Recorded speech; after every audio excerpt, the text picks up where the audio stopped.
Good morning, YouTube. Tired Metalhead Weatherman here. Hopefully, you guys are doing well.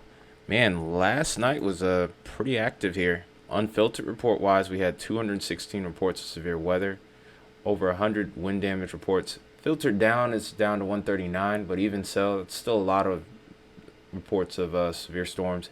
8 tornadoes, surprisingly. I wasn't expecting that many. I think it was going to be a lot less than that, but storm was pretty impressive. We can expect more of that today. Main topic, of course, yesterday was going to be wind. Really is a little further north than I was expecting, too. It was mainly Kansas that got most of the action. Oklahoma didn't really see a whole lot. And then towards the southeast, there was quite a bit of wind reports as well. Very surprising there. Also, softball size hail in Colorado. Nothing too far out of the ordinary. These guys over towards the western high plains tend to get some pretty big stones during this time of year, so no surprise there. Even then, the conditions to create those are very particular too. But as far as the week is concerned, we have already a slight risk today, which also includes this 5% tornado threat over here just around St. Louis and areas off to the east here. Springfield, Illinois is in there as well. We will be going live to cover this today as well. Also, we can't disinclude the 2% areas, which even includes Cincinnati, Louisville, Evansville, and we're just south of Indianapolis here too. So, like I said, looks like it's going to be a pretty active day there. Mainly we have a wind threat that even stretches into the southeast now. Yesterday when I talked about this area was mainly towards North Georgia. Now we've expanded into Atlanta, expanded into Columbus, Birmingham now.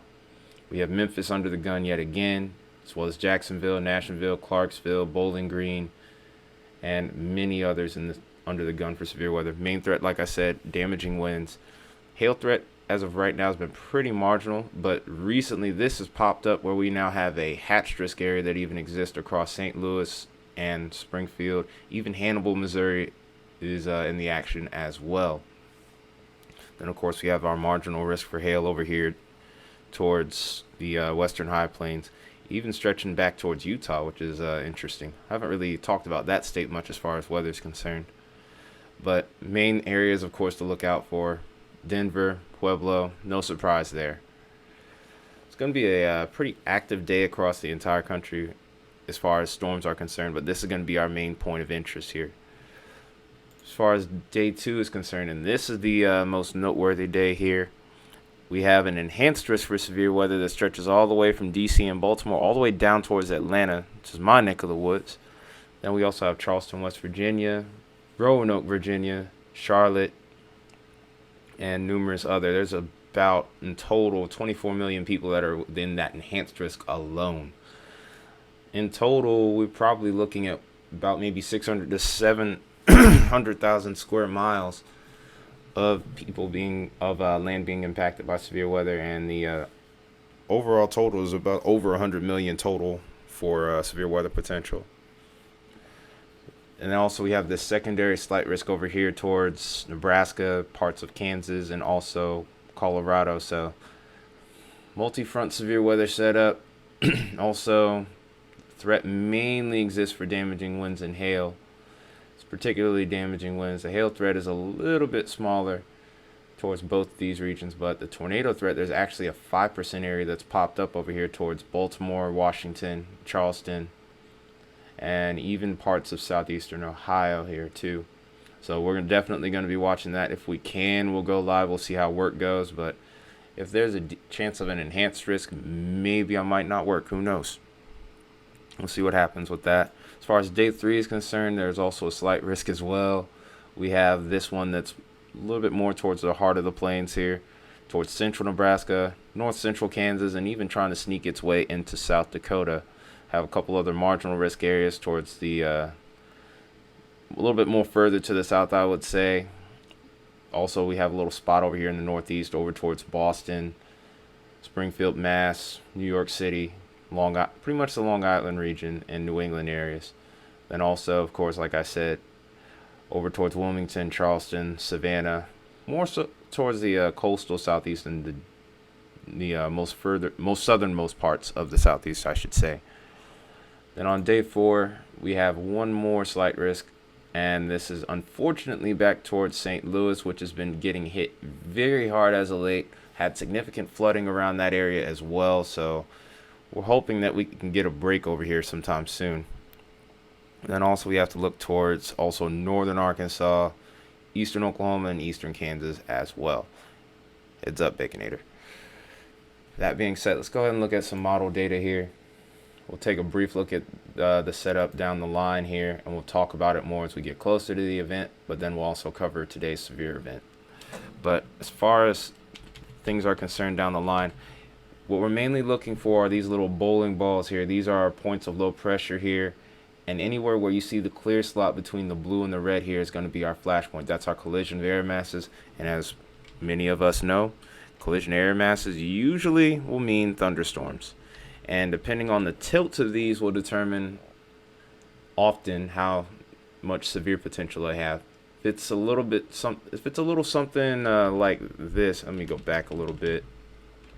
But if there's an orientation where it's tilted in a negative slope, kind of like this, then there's a chance it could go severe. Positive tilt, you can still get severe, but it's not quite as likely. But usually when you get these stronger low pressure systems like what you see up here in Canada, you always have to look out for those. So that being said, we'll go ahead and roll this forward, and it just seems like we just get more and more of those. It's like almost like a non-stop train of these storm systems rolling in throughout the first half of this month here. Eventually it does look like it tries to calm down a little bit, but then just when we think it's starting to chill out a little bit, right after the middle of the month, it looks like we could see a couple bigger storm systems towards Canada in particular, and this will set the stage for what could be the latter half of the month, where we could see a couple of huge storm systems coming into play, and maybe even an overall pattern change. We've been kind of in this neutral, I would almost venture to call it a neutral PNA, but I'm thinking we may switch to a negative soon if this trend holds. So definitely a lot to keep an eye out for, especially when it comes to weather, like moisture and also temperatures as well. You'll kind of see a little bit of a reflection on this in regards to the temperature outlook here. So right now things aren't going to be changing too much. It's going to be relatively warm, but a little bit later down the line you can definitely see a difference in temperature out here where it's going to be slightly cooler. But as time goes on here, we're going to see an increase in cooler temperatures starting to become more prevalent across the eastern half of the country, where we're kind of switching to a little bit of a miniature positive PNA. But as we go later into this model run here, you see how these warmer temperatures have advanced further to the north out west. Once we get towards the end of this run where we see that big storm system start to come in, look at how those temperatures start to retreat. So usually whenever I look at this height anomaly map, usually if you see something like this, big changes are coming. Rarely is this not impactful. So that being said, let's go ahead and get into the meat of the severe weather setup today, and really just down the line here. So we've switched over to the NAM, and we're looking high up into the atmosphere. This is towards cruising altitude for a lot of the jet aircraft, and we do see a little bit of a oh wow, I don't know what just happened there. Well, that was weird. I don't know how that happened, but okay. But this is a look at the weather situation today. You can see a good bit of a convergence divergence set up here over towards, like we said, towards St. Louis, towards central Illinois today. That's going to be more the hot spot for severe weather. That's definitely where I'm thinking the greatest threat for tornadoes exists. It's going to be more so later into the afternoon, like I said before. So I'm going to try and go live and cover this, but as a whole, as we go further down the line here, we do see a little bit more of a pronounced setup here. Jet streak is prevalent right here to the west here, and as a result, with this little bend right here that we see, I do think that a big line of storms could be possible across that enhanced risk area that we were talking about at the beginning of the video. So that being said, let's make sure we're staying weather aware because it could be a pretty active day. Storms could fire even in the middle of the day, could even fire in the morning. So it's going to be interesting to see how things unfold with that. As we look towards Tuesday, not quite as impressive of a setup here, but still something worth keeping an eye on because remember, like I said, this is going to be our area of interest right here towards the heart of the plains. So let's go ahead and look at that. We do see a little bit of convergence, divergence developing here, but for the most part, it's going to stay relatively benign. I think the timing is going to be more so towards early afternoon on Tuesday as well. And then as we continue to go forward here, this is Wednesday, and we do start to see something a little bit more pronounced taking shape here. But this is as far as we can go in this model run. So definitely something that we'll be keeping extra close track of at this point. So we'll go ahead and look at 500 millibars. We'll pretty much see a similar deal. We aren't going to be able to look out as far as Wednesday, maybe not even Tuesday, but we're going to mainly focus on today's setup from here on out. 60-hour run takes a little bit of time to load. But here's a look at things from 500 millibars. Mid to upper level low taking shape here. That you can see the counterclockwise flow as I'm going forward on this run here. And this is also going to be a big catalyst in what allows for both an MCS and a little bit of tornado potential. Really, it's going to depend on the convective mode of the storms. If it ends up being a more discrete mode, you could see a few more tornadoes, but I'm mainly leaning towards damaging winds at this time. So we go into Monday, pretty similar deal. I'm really thinking right around lunchtime is when these storms are going to probably fire, though. So I may not be able to cover that one. I'm wanting to try, but if we get storms in the morning, we get washed out at work, I will be here. But that being said, we'll go into Tuesday and we'll start to have to look back towards the west here. And it's probably going to be at the very edge of the model run here where I'll be able to see anything. And it looks like we do have a nice little mid to upper level low here as well that's going to take shape and become a player for this storm system here. It's a little further ahead than what I would want it to be if I was looking for a more robust severe setup. Not to say that it can't happen, but I don't think we're going to get a worst case scenario out of that. Looking at 700, it's going to be a pretty similar deal. I'm just going to run this in a loop here. And you can, like I said, low's really robust in the mid to upper levels. We're looking towards mid levels of the atmosphere now, and this is what's going to help a lot for severe weather. Towards the 850s, this is where a lot of us refer to as tornado juice. If you have good low-level jet indicators, you can have some pretty strong tornadoes. Like I said, I don't necessarily see too much of that in play here out where we're expecting severe weather. So like I said, the timing is definitely not perfect when it comes to a robust setup for a tornado outbreak or anything like that. Even tomorrow is still not. So it's going to be more so damaging winds. During this time of year, it typically is. Towards the fall, a setup like this could look a little different as far as the outcome would be concerned. As far as us looking at other dynamics such as dew points, no surprises here. It's been muggy all year across the eastern half of the country, so we're going to probably see that continue throughout the next 60 hours and probably even beyond that. No point in even really looking at any other models here. Dew points are absolutely insane. Almost 77 where I live. Oh my goodness. Even 80s in Tennessee right here too, which is nuts. But just across this entire region right here, just plenty of moisture to go around, man. Just unbelievable. Like that pocket right there is unbelievable. But as a whole here, like I said, nothing really changing. You can actually see the low pressure system here just pulling in additional moisture as it goes. Then of course tomorrow, towards Tuesday, we're going to have to look back towards this region where we're also going to see some moisture being pulled in from that next low pressure. So these robust low pressure systems are going to be definitely running rampant over the course of the next few weeks here. Go ahead and take a look at a couple other things here and we'll wrap this one up. Mainly looking at Cape at this point. It's the instability that we have in the atmosphere, essentially. But what I see here, instability really ramps up just after lunchtime, I would say, across this entire region right here.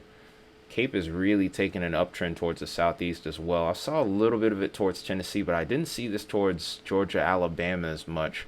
Definitely have seen a few changes since last night here. So definitely need to be on the lookout for severe weather across the southeast in particular. I think the window for that, however, will be short in comparison to what we see over here towards St. Louis. Look at a sounding real quick. Do get a decent torr sounding. It's nothing unbelievable, but it's something to keep an extra close eye on. There's some decent analogs here. I still think downdrafts would mainly be the main threat with this, which is indicative of D-Cape and also the relative humidity here. So a lot to keep an eye out for today. So we go later on into the day and start to head into tomorrow at this point. We do see quite a resurgence in Cape as we head through the day tomorrow. I'm thinking that storms, if they fire later and this holds up, this could cause a lot of trouble, whether it's towards the southeast or towards the northeast. Cape seems to be a little bit more ample towards the southeast, but I think the wind shear is going to be more favorable towards that 5% area that we were talking about earlier. So we'll watch this move off, and then, of course, Wednesday we'll probably start to see that instability. In fact, we do see it beginning to build over here towards the western high plains.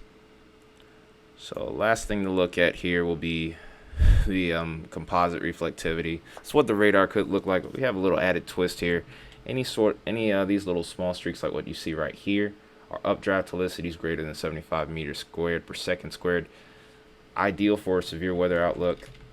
And we do see a few of those begin to develop a little later today, towards mid-afternoon in particular, across parts of Missouri and Illinois here. Are you joking? And then, of course, as we go further into the evening, we'll see a few extra storms pop up over here. Here's a nice little line of storms over towards the southeast. And then as we go into tomorrow, we'll start to see some redevelopment as we get into the mid to late afternoon. It's actually a little bit later than I was expecting, but this nice little line develops towards the evening. We have a few discrete storms here too, so that's definitely piquing my interest. This is my first time looking at this particular model this morning, so that's something to definitely keep in mind here.